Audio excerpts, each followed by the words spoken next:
Matt, really good to see you. We have a very important topic today. Three retirement risks that could cause you to run out of money, which is, of course, every retiree's biggest fear. So, life expectancies are at an all time high. And today, a couple age 65 has a 50% chance of living beyond 90. So, the first risk is known as longevity risk. Yes, Aaron. As society improves and science gets better, we continue to extend our longevity. And the biggest risk there is making sure that we have enough money to last us our lifetime, but also as our health needs change, whether we need long-term care, things like that. But here we see 50% probability for a couple to live, a male to live to 85, female to live to 88. That's high level. So we do want to plan accordingly for a long lifetime.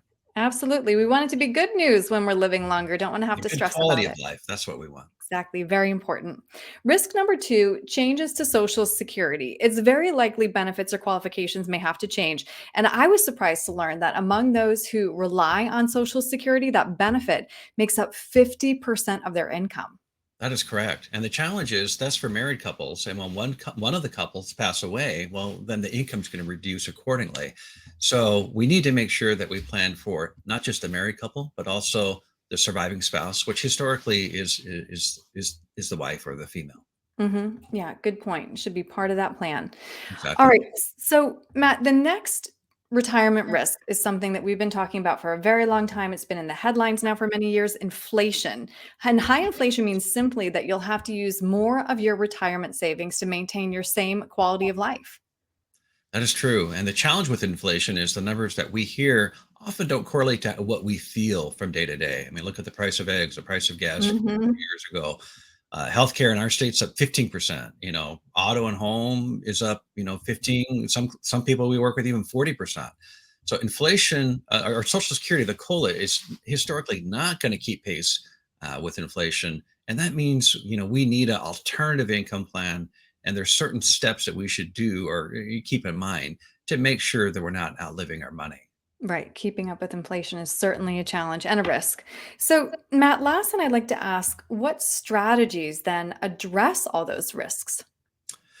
There are certain things that we should have a part of our lifestyle. And first and foremost is reviewing our budget, seeing if there's things that we can do to cut expenses, making that dollar last longer. We want to make sure that our investment strategy matches our retirement and estate plan. So, for example, if we want our assets to go off to the kids, and we want to make sure that we're not exceeding the 4% withdrawal rate rule. The idea being, if we're making 4%, taking out 4%, then we're not really depleting the asset.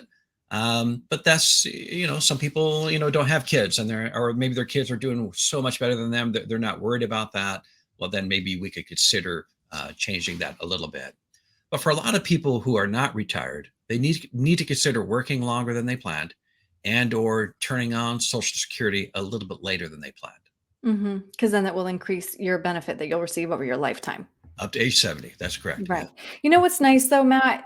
It feels empowering to know that there are strategies that address those risks. I think a lot of people, are concerned about even having this conversation with people because sometimes it's just so overwhelming. It is.